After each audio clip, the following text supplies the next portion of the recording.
What's going on, everybody? Eric Lindquist at Stokastic here on the OddsShopper channel, coming to you with a Week 6 Sunday edition of Lindy's Leans, Likes, and Locks. Hit that like button, subscribe button, notification bell. Goes a long way for me on this video. Goes a long way for you. That way you become apprised whenever great content is going live here at our little neck of the YouTube woods. I'm very curious.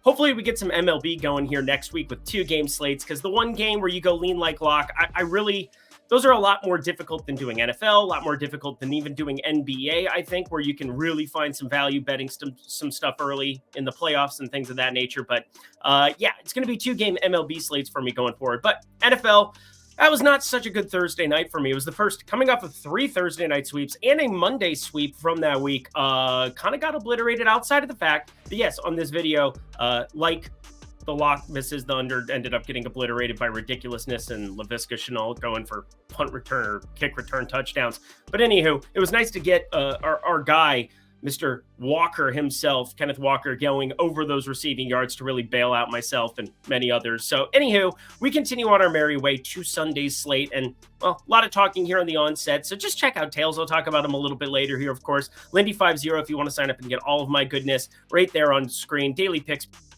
premium Discord, all in one easy to find place. But we'll get into that a little bit later. I want to get to some picks, and so does producer Jacob. It's the freaking weekend, baby.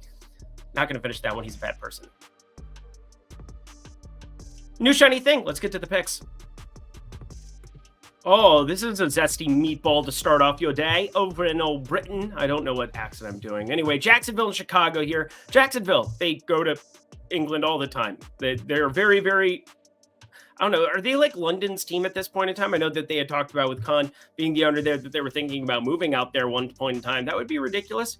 I will say the jet lag for me, I know that they fly a little bit better than, you know, the typical human being. But anyhow, I was just over there in Great Britain, and yeah, it's a little bit taxing coming back and forth. So need to still figure some stuff out if you're trying to make this an international game and have teams all over the place. A little bit different between like West Coast travel and intercontinental travel. But anywho, enough talking about that. Let's get into a lock right out the get-go, shall we?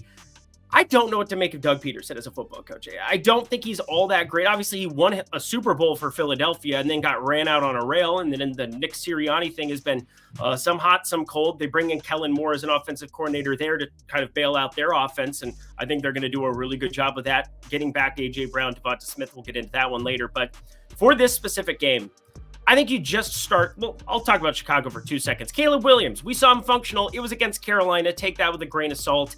I still am waiting to see Caleb Williams excel against a more difficult matchup. That being said, Jacksonville isn't exactly a difficult matchup. They found their first W. No longer do we have winless teams in the NFL. Jacksonville found themselves in the win column against Indy. Really needed some heroics still at the end of the football game, but I think going to the Jacksonville side of things, again, Peterson, I don't know what to make of him as this coach. He lost the locker room right out of the get-go. I don't really know about that. Trevor Lawrence, he could have also played better in some spots. Could have probably been better, put in some better positions. But that is what I want to get to here at the running back position. There's so much of this going on in the NFL right now where there is a clear-cut back who is outperforming the RB1, like a backup who is outperforming the RB1. And the tide may or may not shift. Now, we do have some injury concerns in some of those type of spots. Bucky Irving been much better on the ground than Rachaad White by a drastic margin. We'll see if he ends up getting the entire backfield here. We're still waiting to get word on Rachaad White's status here for Sunday. But Tank Bigsby has been a wagon this entire season for the Jacksonville Jaguars. Extremely improved. They talked about it all offseason. You never really know what's real, what's fake. Everybody has the best offseason of training, but I will say it showed up on the field with Tank Bigsby averaging through 34 rushing attempts, 8 yards per carry. That is no joke. He's averaging nearly 55 yards per game now. He had 13 carries against Indy in a very close, high-scoring affair, 37-34. You have Brian Thomas out there just balling for Jacksonville. Gabe Davis not really coming along for the ride. Christian Kirk out of the slot. Things are starting to look a little bit more optimistic, but nothing about Travis Etienne has been optimistic if you're looking at him purely from a running perspective. 46.2 yards per game on the ground. 4.4 yards per carry isn't atrocious, but in 53 carries, he's been inefficient. He's not nearly the separator that Tank Bigsby is, not nearly in terms of breaking tackles, that Tank Bigsby's been, who's been the wagon. I don't see how we're getting sub 40 yards on Tank Bigsby in this football game. In fact, stochastic projections have this north of 50 yards, 51.6. I had this closer to 57 because we had news that Travis Etienne's shoulder was the reason that they held him back. And now is where that coach speak comes in. Doug Peterson said that they're going to keep Etienne. He is still the lead back. Sure, great. Love to hear it. If you get Bigsby on the field and he starts busting off 6, 7, 8-yard runs against a Chicago defense that has been very gettable on the ground and very stingy through the air, 174 yards allowed per game through the air, 6th in football. Rushing been more of an issue, 121 yards given up per game. You're going to attack Chicago with that. Don't you attack them with the better runner of the two? That's the way that I look at this one. 44.5 total. It's getting up there a little bit, but assuming Caleb Williams doesn't completely shred them here, I think Bigsby gets out on the field a lot. I think Etienne's still going to be their primary pass down guy, but my God, I have to be betting on 37.5 rushing yards in a pretty hefty way. All you pick'em people out there in the land, enjoy this one as well. I'm also looking at plus 200 for a touchdown. It might be a live play for me because if they end up behind, you can shoe in some Travis Etienne getting a little bit too much work, keeping Bigsby off the field. But if they end up ahead early in this one and potentially doesn't get that first touchdown, I think you're looking at some value at plus 250, plus 300 for him as that game is continuing on. So I'm going to keep it a lean for now. I don't think I need to have it on the card. Plenty of other places to go, but 37.5 rushing yards. I would be remiss not to hammer that one. My favorite play on the board for all of Sunday. Good morning, America. We're going to enjoy that one from London.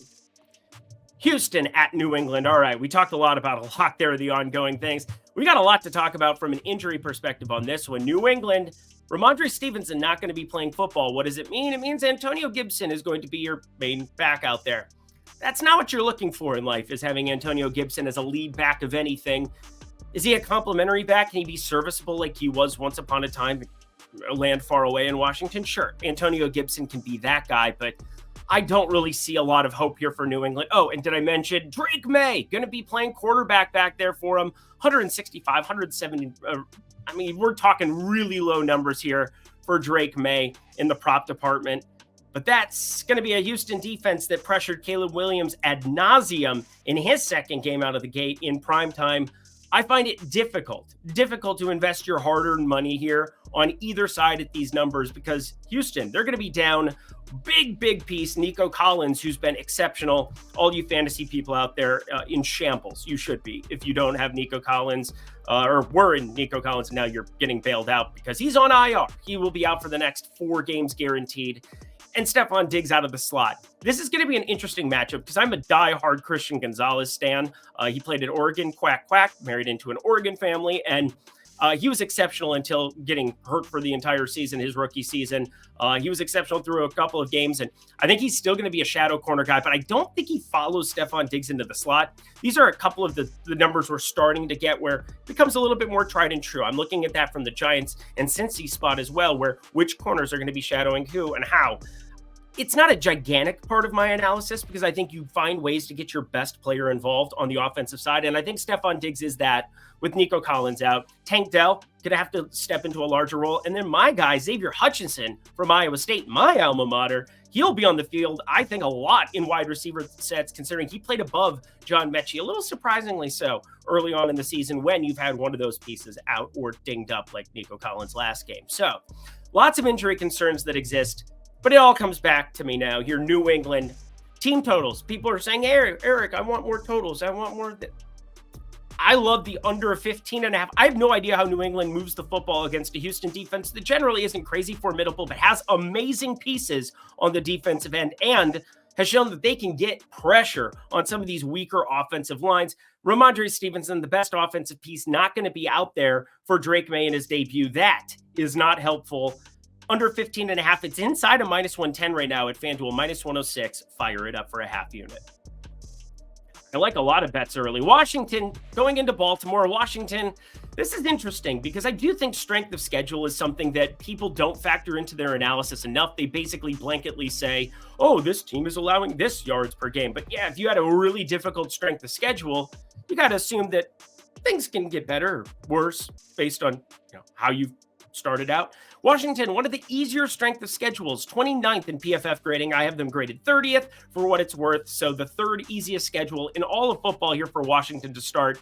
And it's not trying to take away from anything Jaden Daniels has done. He's been insanely good. 106.2 passer rating, 4 touchdowns, 2 picks. We're finding room on the ground for him. The guy's already up to 300 yards rushing through just 5 weeks of football. He is everything he was promised to be as a top 3 pick. And, well, he's going to continue his merry way. He's going to be a generational talent potentially. But we're going into Baltimore, and I know a 51.5 total has everybody salivating from a fantasy perspective for this one.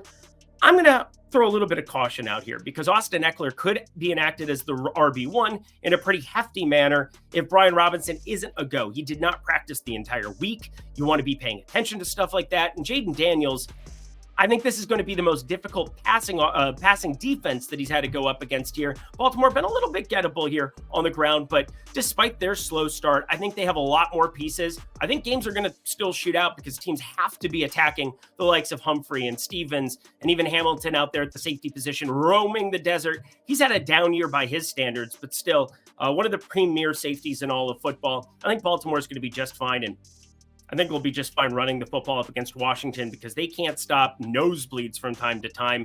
And now you get Derrick Henry coming to town. I mean, he has been incredible.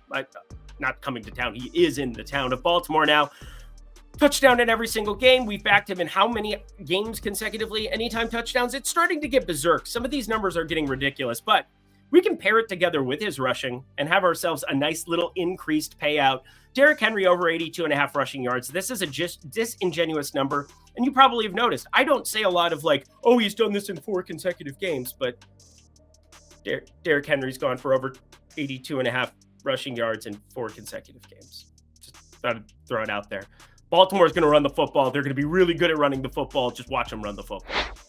50% off, friends, of Tails. What is Tails? Well, it's a spot where you can get myself and a bunch of other sharp cappers out there in the industry in one easy-to-find marketplace. And, well, you want all of my stuff? Get it for 50% off for your first week or month using code Lindy50.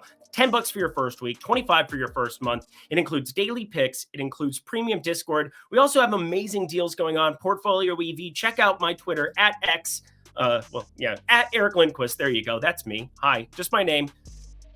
I'm done talking. But anyhow, I'd love to see you guys in there. We're talking MLB all the live long day. We're talking NFL all the live long day. And soon, 11 days from now, yes, as of this Friday recording, 11 days from now, the National Basketball Association returns. Check it all out, friends. Pick'em cards as well. Would love to have you there. Alrighty, y'all, back to the picks. I didn't ask for any likes right from the get-go. I should ask for likes from time to time. Deshaun Watson gets no likes. He gets a lot of down thumbs because he has been atrocious. That's why we have a 9.5 point spread going into Philly here, going into the link. Have fun. This is a wide number. We do get A.J. Brown and Devonta Smith back for Philadelphia.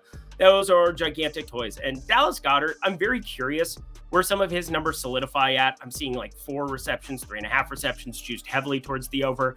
I'm also seeing some spots where, he's 5.5 reception targets. I don't know what to make of his volume because he was getting targeted ad nauseum with those 2 off the field. I got to think Devonta Smith back in the slot in a Kellen Moore offensive coordinator situation is about as good as it looks. Again, CeeDee Lamb when he was with Dallas, last season with Keenan Allen and Kellen Moore, that cohesion. My God, Devonta Smith should be rocked and primed here against Cleveland.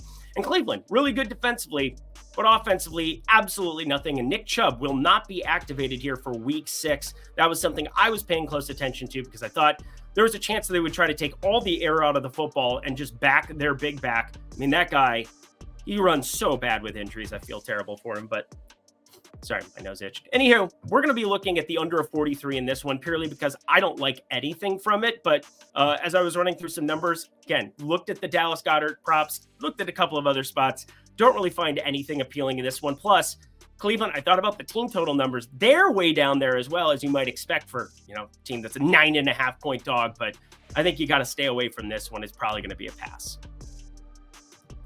The exact opposite here. We're going to be going to a total, and we like it. Arizona, 5.5 point dogs going into Lambeau Field. Still decent enough weather there, a little windy, but overall, nothing to be too worried about. And that makes me pretty excited for an Arizona team that I think is just going to continue to breed offense. I think they've outkicked their coverage quite literally in some spots. I mean, that ridiculous win against the 49ers, I don't even know what to say. I mean, the 49ers go out and whack Seattle. Seattle is a team that is polarizing for me in my life right now, to say the very least. Made some mistakes analyzing them here, but I think Arizona, the nicest thing I did was I combined that ridiculous Seattle team and that ridiculous San Francisco fourth quarter and had them together for a half unit rather than having them individually for a half unit. Posted that in tails and ended up being okay rather than losing, the full unit for it. But anywho, in this specific spot, you get all the toys more than likely back. I project Christian Watson to be back playing football in this one. If he doesn't, Dontavian Wicks is probably going to look pretty decent there, but sitting around 50 yards receiving there, I might end up shorting that. I have another wide receiver we'll talk about later. One of the main reasons I don't take a lot of lesses on this program is because you see numbers bet up pretty heavily on Sunday. I try to get some of my unders closer to kickoff. You can track all of these odds. You can do the data tracking over on OddsShopper. That's what I do. I would continue to do it if I were you. But people like their overs, and they'll bet some stuff into places that you did not expect. Obviously, doing a lot more of the overs earlier in the week, trying to beat these numbers before they adjust. And obviously on Friday still, we have some value in spots like Derrick Henry. But I look at this as an over. Jordan Love, another week of health. Another opportunity to get all of his main four core wide receivers. And Tucker Kraft, shout out South Dakota State, my boy. Yeah, I'm from South Dakota too. I feel like I've claimed ownership over Iowa State people and Oregon people and South Dakota today. But it's okay because I have nothing else to live for, because what else do you have to live for in South Dakota? I love South Dakota. Great faces, great places. Mount Rushmore. I love you, Mom and Dad. Anyway, Arizona is going to put up some points themselves here. I think defensively still going to be problematic here in Lambeau. And Green Bay, what are they going to do against James Conner? Because I don't think a whole hell of a lot. I think James Conner probably has sneaky upside. I don't really like a lot of his props looking at them here. And I know 114.2 rushing yards on the ground here doesn't look as good. You got Xavier McKinney going for a pick in 6 straight games. I've seen all the narratives. I've seen everything in this one. Just give me offense. Over 47. I like it. It's going to 47 in some spots, but anything inside of minus 115 at 47 or 47.5 going to be a play for me. Tampa Bay at New Orleans. Welcome to, I don't know what I want to do with it this time around. Tampa 3.5 point favorites in New Orleans. Spencer Rattler going to be out there up against best of luck to you, Spencer Rattler. Got ran out on a rail by Atlanta. Obviously, Arthur Smith didn't do him any help. And Arthur Smith starting to show himself out a little bit here. We'll talk about that because there's some interest I have in potentially shorting a quarterback that he is now in charge of. Or 2 quarterbacks, I suppose he's in charge of. Actually, is anybody in charge of Russell Wilson? I don't think so. Tampa Bay, though, we're seeing Chris Godwin just get targeted ad nauseum. His numbers are pretty efficient. But Mike Evans, he goes up against Marshawn Lattimore, and this has been a conversation piece for years. Years and years and years. I've been shorting Mike Evans in these kind of spots. Mike Evans and Marshawn Lattimore get in fights all the time. Multiple ejections on both sides of things. They get in fist fights. They shove each other around. They call each other bad names and say, I don't like you. No, I don't like you. You're mean. It's kind of like Jacob and I pre-show. Just seeing if he was engaged. Yeah, he was listening. He gave me thumbs up. One thumb up. Anyway, we got ourselves an interesting one. I think the numbers, though, are lower than in years past where I was getting 70 and a half, 80 and a half. Gigantic numbers. 60 and a half. It's kind of baked in a little bit here. You could see him run off, again, tensions boil early. That would be the ideal spot for it. But I'm still looking at Mike Evans less. Yeah, you heard me. We're going under 60 and a half as a lean for now. This might have to be another live play for me. I'm just going to kind of see the tensions boil. We have more live action that we can get down, even in the pick'em streets for the people on Underdog and places of that nature. You can get more live action now than ever before. I think you want to watch this one intently. I'm going to have up a screen of Tampa and New Orleans in that early session of games. And I think you want to react to how things are going in that one. And Mike Evans, we're going to be targeting that under more than likely. So wait for a quarter and a half. Hopefully they hate each other and we see some pushing and shoving and meanness. That would be great. And the last of the morning games, Indy Heading to Tennessee. Oh boy, oh boy. Anthony Richardson back at the helm. We got word that he will be active and ready to rock. No more Joe Flacco, which is sad for the people who like to back all of the wide receivers and all of the goodness there in Indy. Now, Alec Pierce has found ways to be effective no matter what, but there's a ton of wide receiver issues here with Indy in this one. Michael Pittman, questionable. I think he's closer to being out. Josh Downs, surprisingly questionable with a toe. I don't know what to make of that one. 50-50 for me. I think if you have Addy Mitchell end up being your wide receiver one, probably not a great situation because he was way down the depth chart with those two there. Wasn't out there in two wide receiver sets at any point. And then Alec Pierce finding his way out there a lot. Addy Mitchell would be a distant piece if both of them end in. He would probably be a very popular DFS option and somebody that you should be paying very close attention to early on in his rapport with Anthony Richardson. If you could get some live numbers on him, especially if they get off to a slow start. But Tennessee, I have enough respect for their defense here in this spot. I think I was a little bit wrong about this defense coming into the season. They've been very, very stifling. It's just been a problem where they have turnovers in terrible spots because Will Levis exists. Oh, wouldn't you know? He's going to be active for this one as well. Mason Rudolph, he ended up just handing the ball off a lot to Tony Pollard and Tajay Spears there down in Miami. Found ways to be just super effective as an offense without Will Levis, but he's back. Sure, his ceiling's going to be higher, but his floor is like through the floor right now. It's problematic. I think that's where Tony Pollard is the guy who gets 20 plus carries. We're coming off of a bye week. We're coming off of him looking exceptional in week 4. Finally on a team that maybe utilizes him correctly. Again, the Cowboys, there were times where he was the guy that should be playing over Zeke. And then all of a sudden he's washed at the tail end of things. I think the truth was always somewhere in the middle. This feels like a low number going up against the worst rushing defense. It's actually second worst technically, but I'm going to rank them as the 32nd going forward here. Indy can't stop a nosebleed either, and this just becomes an awesome, awesome spot to be buying in on Tony Pollard getting 20 plus carries. And hey, 22 carries against Miami, that was an extremely positive game script there, but I think just knowing that that ceiling is there and knowing that he's got 4 yards per carry, you get up to 12 carries and, well, at 4 yards, 16 carries, 16 times 4, 64. That would be an over. That's exactly what we're looking for. So I think there's a high touch floor here for him up against Indy. Their defense, no good. This is good. Bet 365. You bet 5, get $200 in bonus bets. Well, it just got available to Pennsylvania. Got available in a lot of other states such as Colorado, Louisiana, Virginia, can I talk? Kentucky, New Jersey, Arizona, Ohio, Iowa, Indiana, Pennsylvania, North Carolina. Come on and raise up. I'm not going to do that bit again, I promise. But back to the other screen. Bet 5, get 200. What an amazing deal that they have going right now at Bet 365. Check out all those great states. If you're in one of them, sign up at the link below. Get yourself $200 in bonus bets plus. They have some insane single game parlay stuff going on right now where you get like $10 back for every touchdown scored in some of these primetime games. Unbelievable opportunity. So again, 5 into 200. Take advantage down at the link below. Only if you're 21 and over, 18 and over in Kentucky. If you have a gambling problem, please call or text 1-800-GAMBLER. To the afternoon window we go.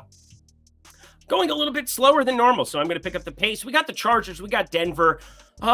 Yes. Anything you could possibly tell me about last week with I wouldn't have believed you if you had said, hey, Bo Nix is going to go out and throw 2 touchdowns. He's going to have 117.2 QBR. He's going to have an absolute smash session of a game against Vegas. They put up 34 points, and Cortland Sutton is going to be a complete 0? What? That doesn't make any sense whatsoever. But sure enough, 2 catches for 32 yards, not in the box. I will say, though, it's coming, friends. We got also Josh Reynolds. He's going to be questionable for this one. You got guys like Lil Jordan Humphreys. I mean, maybe Marvin Mims can find his way out onto the field. Sean Payton hates this guy. He's basically a punt returner at this point in time, even though we've seen burner speed and opportunities at times, early in his rookie season. But again, you got to get out on the field. If you're not a possession wide receiver on the boundaries for a short thrower, A-dot guy like Bo Nix, right now, you're probably not going to mix in very well. But going up against the Chargers defense here, again, I'm a little surprised to see them getting 3. I think this just speaks to another week of health for Justin Herbert, who is really on the mend. Week 5 bye ended up being a perfect opportunity for them. They get a lot of the defensive pieces back as well, but you're getting me close to plus 300 on Cortland Sutton, the number 1 wide receiver option, the number 1 pass catching option for Denver at home. 35.5 total I know is abysmally low, but I still think the Chargers you're going to have to find ways to be successful against them through the air because on the ground, they are stifling. 94 rushing yards per game. Get a little bit more after them here in terms of the passing game, but that defense is no doubt getting some pieces back, and yet it's a price thing. Plus 280 on FanDuel for Cortland Sutton. I tapped it for a little bit. You should tap it for a little bit too. Hey, Brock Bowers, he cashed in like the first 3 minutes of that football game for us in Denver in Mile High. Let's go to the home team and have them convert it here, please. Cortland Sutton plus 280. That is too good of a number. I've gone back and forth with this game so many times. Pittsburgh laying 3 in Vegas. Oh, Antonio Pierce losing a locker room. I mean, we could talk about that with a lot of head coaches. I mean, Salah, goodbye. Give the nah wave. We'll talk about them on Monday night for sure. But in this specific spot, I don't see a lot of hope for Justin Fields to go out and sling it. Now, the Vegas Raiders, they've been all right in terms of pass coverage. Not good by any means. Andy Dalton rolled out and threw 300 plus and 3 tutties against him. Let's be dead serious here. But Russell Wilson's going to be active in the backup for this one.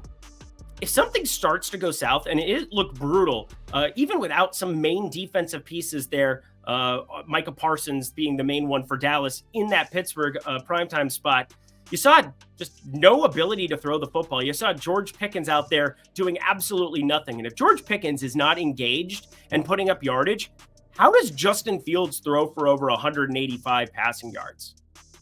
I don't see it. Do you see it? Plus, there's bench risk. There's also Mike Tomlin's lying to us risk, where Justin Fields potentially doesn't start the game. I'd say that's like a 2%, 3% chance. But hey, you can bake that in a little bit. I think there's lots of ways where Justin Fields goes under this number.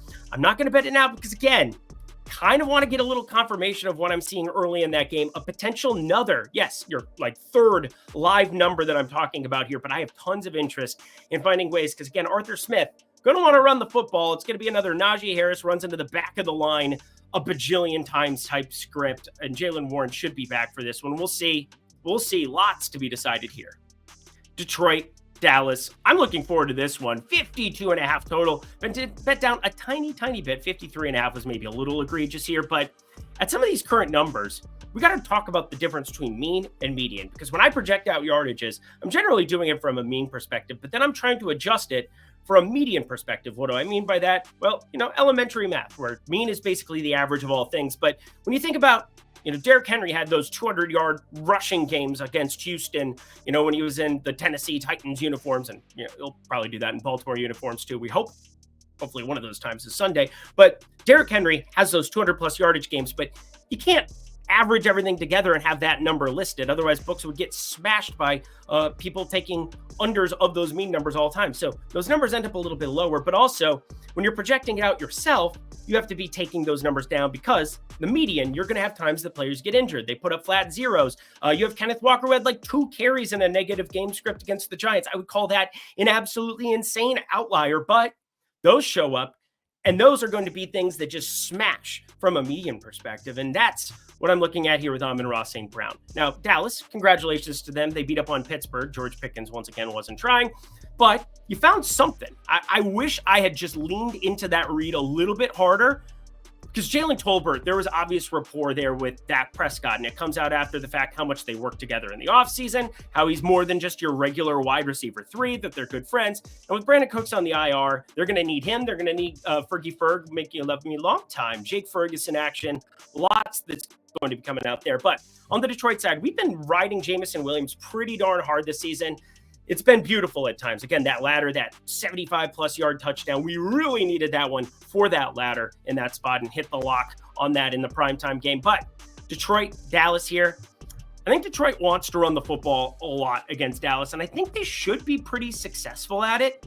A lot more successful than you saw Najee Harris be, that's for sure, because it's Najee Harris. But David Montgomery, Jahmyr Gibbs, coming off of this absolute ridiculousness. I mean, they are so freaking good, the combo of them. This is the best offensive line in football. And after a bye, week 5, you're going to establish the run here if you're Detroit. Take the air out of it. I know 52.5 total still looks good because Detroit on the other side has to deal with some of the Dallas passing game. And Dak Prescott been playing better football than I think people would like. I think he's kind of unfairly criticized because of the bright lights of Dallas. And, Jerry Jones talks and pays a lot of money for these dudes. So I get it. But Amon-Ra St. Brown, I'm going to take the under of 79.5 receiving yards for now. That's the half unit play I'm paying attention to overs on a big shot player, a guy like Jameson Williams, who, I do think is still going to continue to be a fantasy monster at times, just from the absolute shadows. This is a great game candidate for it, but I like the under here. I've got this closer to 75 yards, but again, that's from a mean perspective. The median sitting there sub 71 for me. I think it's a really good bet. I'm not sure what to make of this football game, but we're going to combine two things that I think I'm leaning towards together, and we're going to make it a like play, which isn't my favorite thing to do in the entire universe, but hey, you got to dive in when it is applicable here. Minus 260 on the money line. Not the most appealing thing for Atlanta. Again, they're going to be taking on Carolina. Carolina moving to Andy Dalton. They're going to get a healthy Deontay Johnson, it sounds like, back from that ankle injury. He didn't look very good against Chicago. They got completely blitzkrieged up against him. Deontay Johnson, barely effective there. You could see he was laboring a little bit. 6 targets, 3 catches, 23 yards. That was not the typical Deontay Johnson we saw in the first 2 weeks with Andy Dalton. But I will say this game has massive shootout potential, no doubt about it. 500 yards for Mr. Kirk Cousins. I also am paying very close attention to Bijan Robinson props here. 96.5 was the number on Underdog for some people in the pick'em spots. I saw 97.5 kind of being the prevailing number, and that's receiving plus rushing. Carolina can't stop a nosebleed either. Said that about a lot of teams today, but Carolina kind of at the upper echelon of that one. But I like the money line combined with that over. Again, I'm leaning towards points being scored in this one. I think Atlanta, they do enough to win this football game, much to the chagrin of my 9.5 win total that I took less on here. Atlanta's won a lot of close buzzsaw football games. Kirk Cousins just kind of done that. He did it with my Vikings. He's going to do it here in Atlanta, it would appear. I like the combination of the two. We move on. And Sunday Night Football, Cincy at New York Giants. Malik Neighbors, whether he was at Travis Scott concerts or not, I don't really care. All I know is that he was not in the club partying. Bottle full of bub. Got money if you're into take. Come give me a hug if you're into getting rough. But Cincy, New York, we've got ourselves a ladder opportunity, I believe, here. Now, I'm not in love with firing this one up here at the moment, and here's kind of why. The Giants, they have a lot of question marks still. We're still waiting for what happens with Devin Singletary here. I think Devin Singletary would actually help this game and play closer to the total at 47.5. I know Tyrone Tracy was really, really good last time out. I bet he's earned some work, but you're not going to see a lot of Danny Dimes dropping back and doing stuff there. If it's going to be Tyrone Tracy being as effective as what he's been here, I'm not necessarily sure how this game shoots out, but I've got to think Devin Singletary helping out in the passing game to some extent and being effective out of the backfield. Plus, I think Cincinnati, very, very gettable in terms of the secondary. Wan'Dale Robinson, awesome stuff. Darius Slayton filled in immediately. First read option over 35% of the time there in the first game. Just ridiculous stuff and cohesion there with Danny Dimes. So shout out them for, kind of shoving in a lot of people's mouth holes. But Cincy, T. Higgins, I know it's been Jamar Chase a lot. But it's been a lot of huge, big plays here. And I think the T. Higgins game, he basically had it with that shootout last time out. I have no idea how they lost that football game to Baltimore, but they somehow lost that game to Baltimore. But T. Higgins still very serviceable with 14 targets, 9 catches against Baltimore there. Oh, my dear sweet God, T. Higgins. If we're going to see 14 targets, he got a slow start to his offseason. Didn't play till week 3 with that hamstring issue. Now we're 3 weeks in. He's playing a bunch right from the get-go. Remember week 3 where I locked everything and we somehow, some way still didn't get there despite a perfect game script? It is what it is. 60 yards, 83 yards. Get ready. That ladder is coming hot and heavy here. I'm going to be laddering it up to 100 here. There are some plus money numbers that I really, really like, but I'm going to be posting it over on X. I'm going to be posting it in Tails first.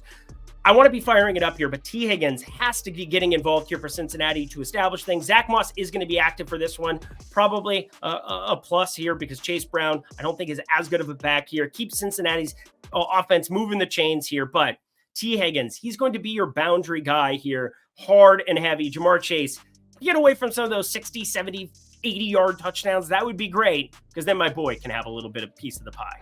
And that does it for another edition of Lindy's Leans, Likes, and Locks. You know what to do. Go to that comment section below. Let me know your favorite plays for Week 6. I think it's an exciting one. Got a lot of plays already from the get-go. So if you want to check out any other plays that I'm going to be adding to the card, and I'm sure I'm going to have talked about a lot of leans that I'm very interested in betting. Lots of places where we can do that. Check out Tails, Lindy50. Lindy50, that gets you everything. $10 for your first week, $25 for your first month. Would love to have you there. Thank you, producer Jacob. Until next time, friends, I'm Eric Lindquist. Best of luck in the NFL streets on Sunday. See ya on Monday night.